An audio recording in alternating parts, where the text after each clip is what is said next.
Kisah Nabi Ibrahim. Nabi Ibrahim lahir dan dibesarkan di Padang Aram, daerah Irak, dan termasuk dalam wilayah kerajaan Babilonia. Pada masa itu, bangsa Babilonia menyembah banyak dewa. Ayah Ibrahim bernama Azar, seorang pembuat patung berhala. Patung-patung itu juga dijual kepada penduduk sekitar untuk menjadi sembahan mereka.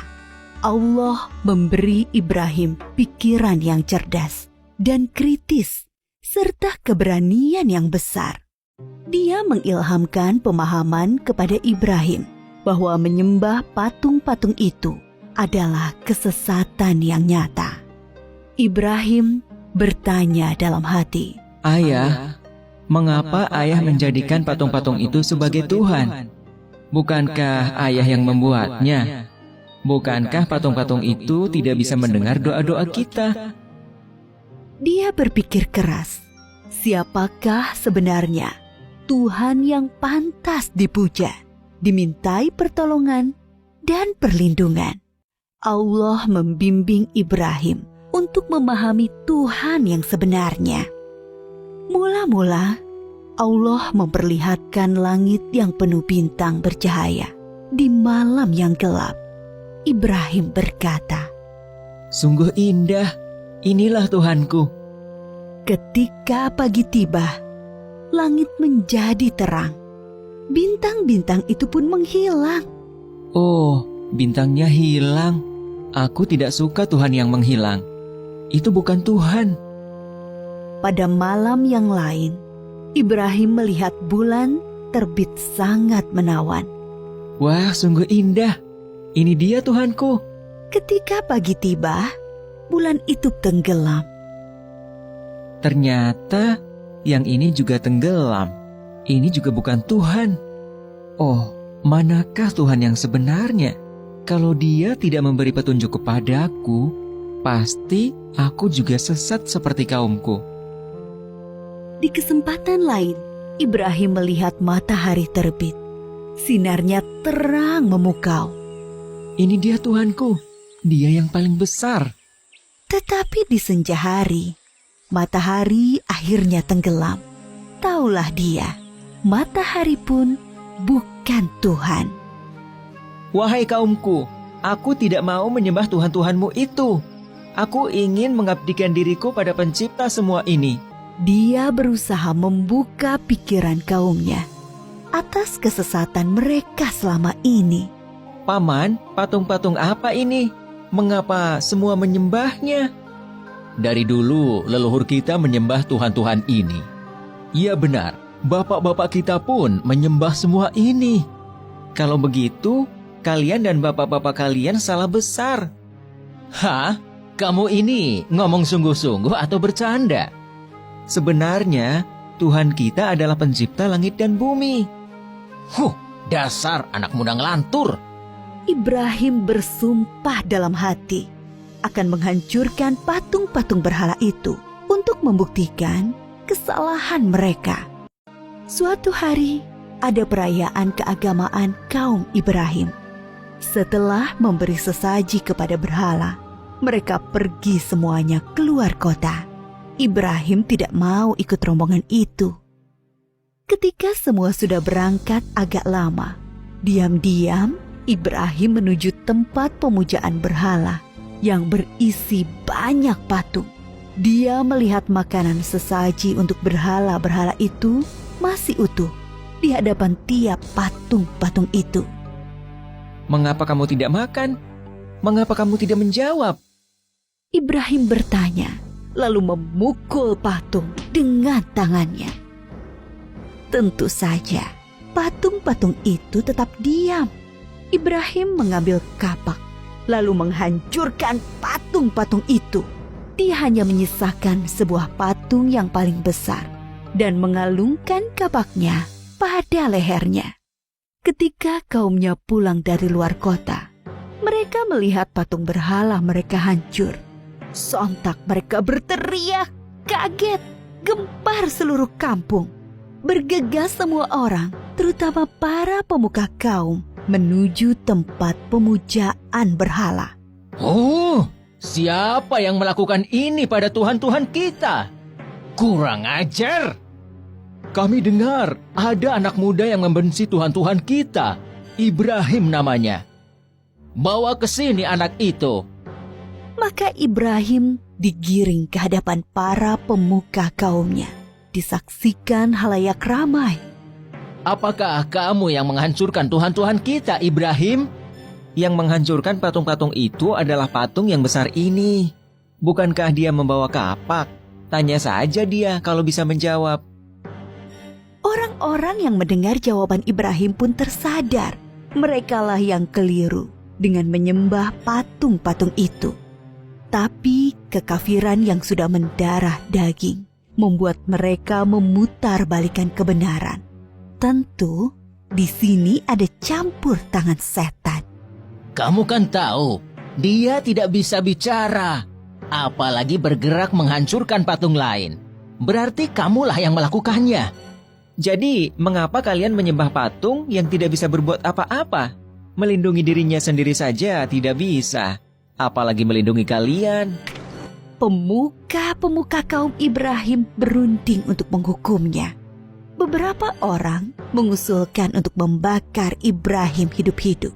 Maka penguasa waktu itu, Raja Namrud, memerintahkan untuk membuat bangunan tempat pembakaran Ibrahim di tengah lapang agar bisa disaksikan orang banyak. Ibrahim diikat lalu dilemparkan ke dalam api.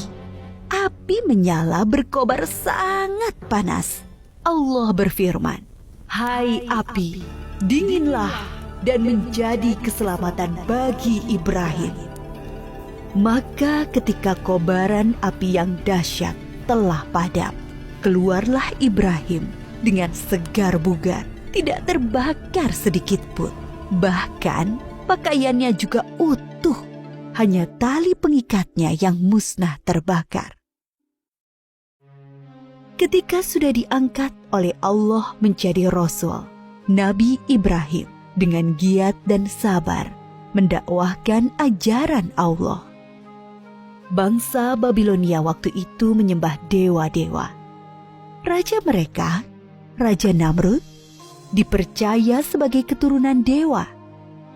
Namrud adalah seorang yang cerdas dan kuat kepemimpinannya. Semua itu membuat dia takabur dan berlaku kejam. Dia menganggap dirinya sebagai Tuhan yang harus disembah. Mendengar dakwah Nabi Ibrahim, Raja Namrud mengundang beliau ke istana. Tentu tujuannya untuk menghentikan dan menghukum Nabi Ibrahim. Kemudian Raja Namrud dan Nabi Ibrahim berdebat tentang Tuhan yang patut disembah. Siapakah yang kau anggap Tuhanmu itu, Ibrahim? Apa kekuasaannya? Tuhanku adalah yang menghidupkan dan mematikan. Aku juga menghidupkan dan mematikan.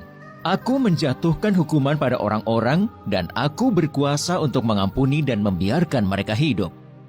Allah menerbitkan matahari dari timur. Kalau kau juga Tuhan, terbitkanlah matahari dari barat. Raja Namrud tercengang dan terdiam mendengar jawaban Nabi Ibrahim. Dia kebingungan bagaimana menjawab tantangan Nabi Ibrahim. Demikianlah Nabi Ibrahim berdakwah dengan membuka akal pikiran manusia tentang Tuhan seluruh alam.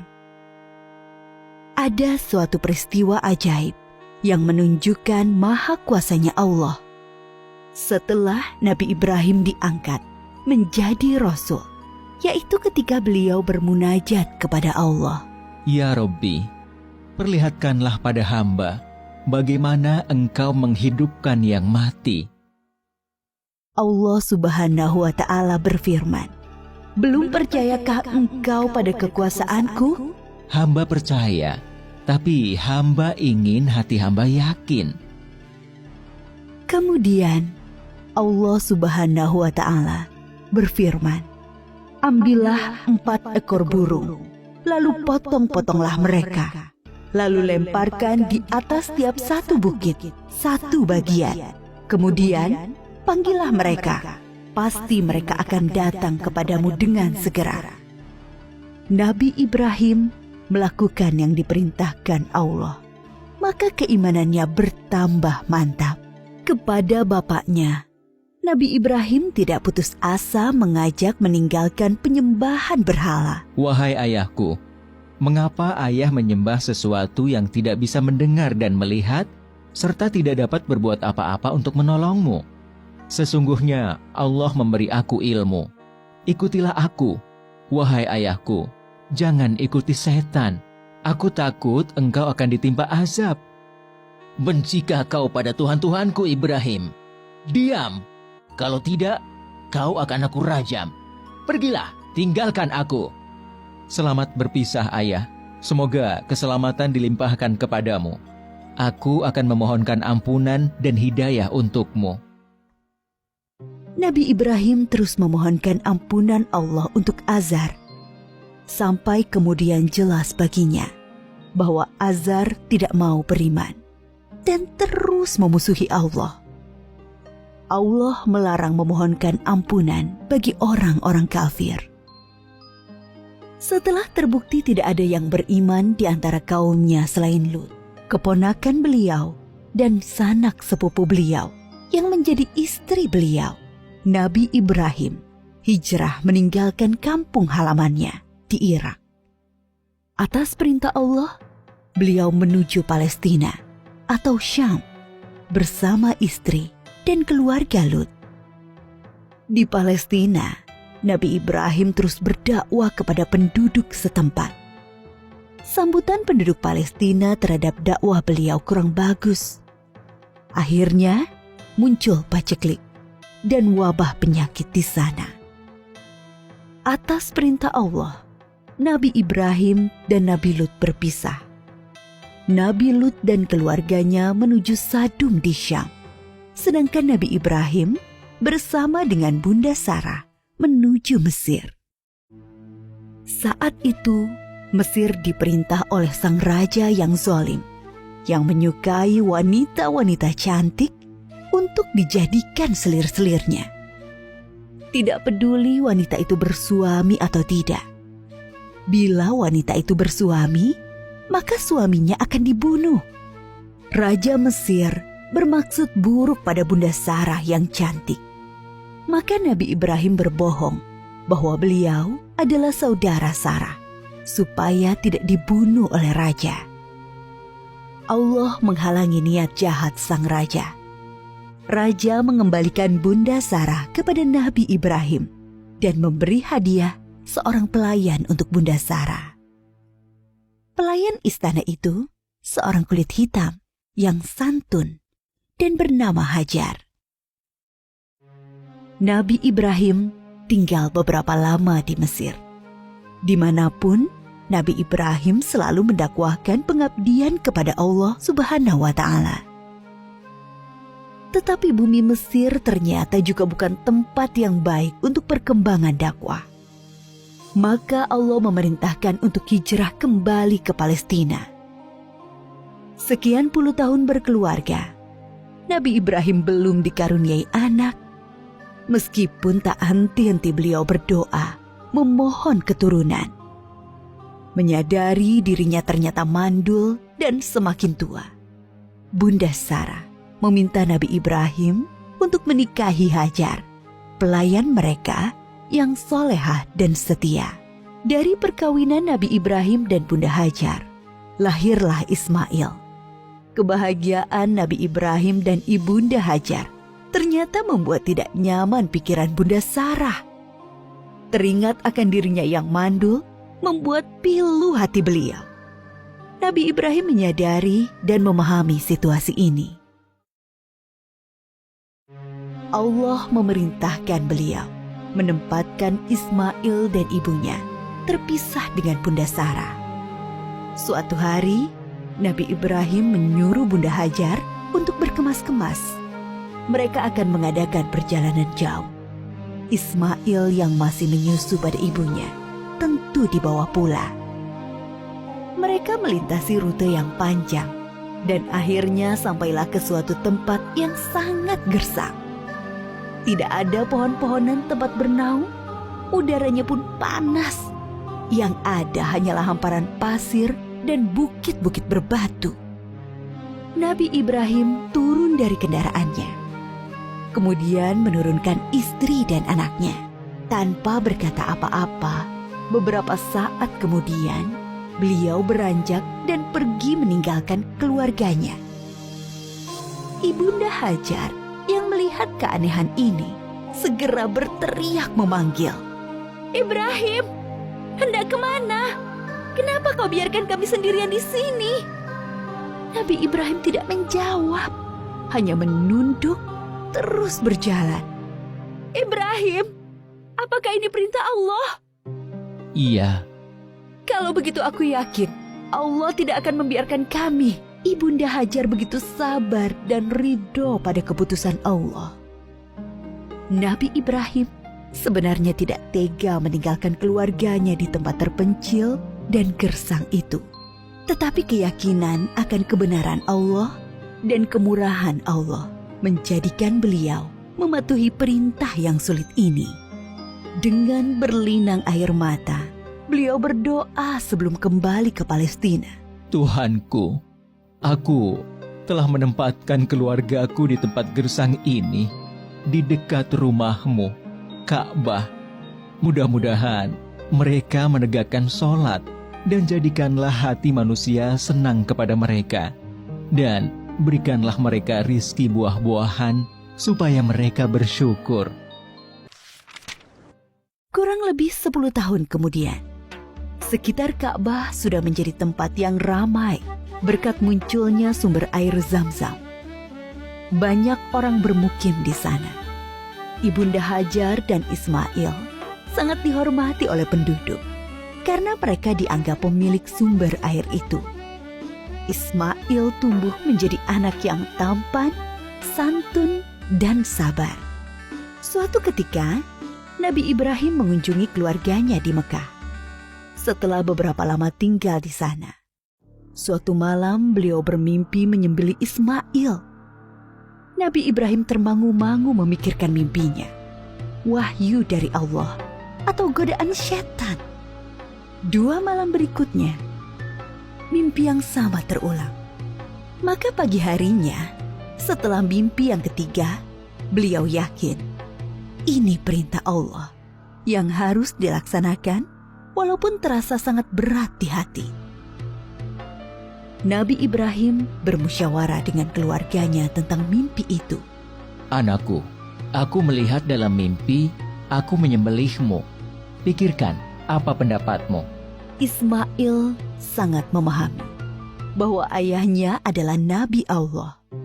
Mimpi para nabi adalah wahyu ilahi. Dengan mantap dia menjawab, Ayah, laksanakan perintah Allah. Insya Allah, aku akan sabar menerimanya. Bertambah rasa syukur Nabi Ibrahim. Bertambahlah kecintaan kepada anaknya. Bertambah mantap pula hati beliau melaksanakan perintah yang sulit itu. Berangkatlah Nabi Ibrahim dan Ismail menuju Mina, tempat penyembelihan. Sepanjang jalan, iblis menggoda mereka agar mengurungkan niat pengorbanan Ismail. Ibrahim, dasar ayah tidak punya perasaan. Anak sendiri mau disembelih.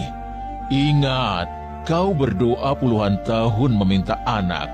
Allah sudah memberimu anak yang soleh. Sekarang kau mau sembelih, ha? Nabi Ibrahim mengambil kerikil-kerikil dan melempari iblis. Beliau tidak bergeming dengan godaan-godaan itu. Hatinya dipenuhi keyakinan yang mantap kepada Allah. Begitu pula Ismail. Sampai di tempat penyembelihan, Nabi Ibrahim membaringkan Ismail, bersiap mengayunkan golok yang tajam ke leher anaknya. Lalu Allah berfirman, "Hai Ibrahim, engkau telah menaati perintahku. Ini adalah perintah yang sulit. Aku memberi balasan orang-orang yang berbuat baik." Allah mengganti Ismail dengan seekor domba yang besar. Itulah yang kemudian disembelih sebagai kurban, sedangkan Ismail tidak jadi disembelih. Peristiwa ketika Ibunda Hajar ditinggalkan sendirian bersama Ismail ketika masih bayi dan pengorbanan Ismail diabadikan dalam rangkaian ibadah haji kita. Peristiwa penting lain antara Nabi Ibrahim dan Ismail adalah ketika Allah memerintahkan mereka meninggikan bangunan Ka'bah. Pondasi Ka'bah sudah ada sebelum masa Nabi Ibrahim. Beliau dan Ismail hanyalah meninggikan temboknya. Ka'bah itu kemudian menjadi pusat ibadah sholat dan haji. Ketika tembok sudah tinggi, Nabi Ibrahim kesulitan membuatnya lebih tinggi lagi, di atas jangkauan tangannya. Maka beliau menjadikan sebuah batu sebagai pijakan kakinya. Pada batu pijakan itu membekas tapak kaki Nabi Ibrahim dan dinamakan Makom Ibrahim yang bisa disaksikan sampai saat ini. Ketika Ka'bah sudah jadi, Nabi Ibrahim berdoa untuk beliau dan Ismail dan anak keturunan mereka berdua. Antara lain, supaya diangkat Rasul dari keturunan mereka. Diangkatnya Muhammad SAW sebagai Rasulullah adalah jawaban atas doa Nabi Ibrahim. Nabi Muhammad SAW adalah keturunan Nabi Ismail. Suatu ketika, Nabi Ibrahim sedang berada di Palestina bersama Ibunda Sarah. Datanglah tamu asing, 3 orang laki-laki tampan yang tidak dikenal oleh Nabi Ibrahim. Nabi Ibrahim meminta Ibunda Sarah memasak sapi panggang untuk menjamu tamu-tamu itu. Nabi Ibrahim memang sangat menghormati tamu. Setelah hidangan siap, Nabi Ibrahim mempersilahkan tamu-tamunya makan. Tetapi para tamu itu sama sekali tidak menyentuh hidangan yang lezat itu. Timbul rasa takut dalam hati Nabi Ibrahim.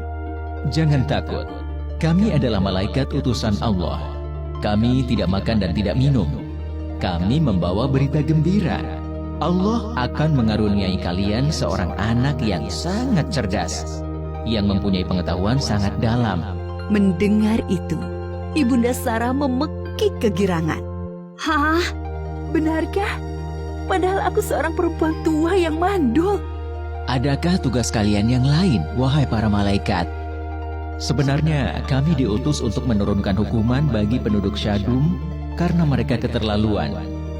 Tapi di sana ada Lut dan orang-orang beriman. Siksa ini hanya mengenai orang-orang yang durhaka. Lut, keluarga serta pengikutnya akan selamat, kecuali seorang istrinya yang jahat. Dia turut binasa. Nabi Ibrahim dikaruniai keturunan di masa tuanya. Beliau sendiri dikaruniai umur panjang. Dari keturunan Nabi Ismail, kelak akan lahir Nabi Muhammad. Sedangkan dari keturunan Nabi Ishak, lahir nabi-nabi Bani Israel. Semua nabi yang ada dalam Al-Quran setelah Nabi Ibrahim adalah keturunan beliau. Maka Nabi Ibrahim disebut juga bapak para nabi. Nabi Ibrahim disebut juga sebagai bapak tauhid yang pertama mengajarkan bahwa Allah adalah Tuhan semesta alam. Para nabi sebelumnya hanya mengajarkan sebatas Tuhan suatu kaum. Nabi Ibrahim diberi gelar Khalilullah, artinya kekasih Allah. Banyak keteladanan yang diajarkan Nabi Ibrahim, yaitu teladan dalam menghormati tamu, menjadi seorang yang hanif, yang mengikuti kebenaran, selalu patuh pada perintah Allah, pemberani, sekaligus penyantun kepada orang tua dan manusia umumnya. Banyak kemiripan ajaran Nabi Ibrahim dengan Islam. Dari peristiwa Isra Mi'raj, Nabi Muhammad bercerita bahwa sosok Nabi yang paling mirip dengan beliau adalah Nabi Ibrahim.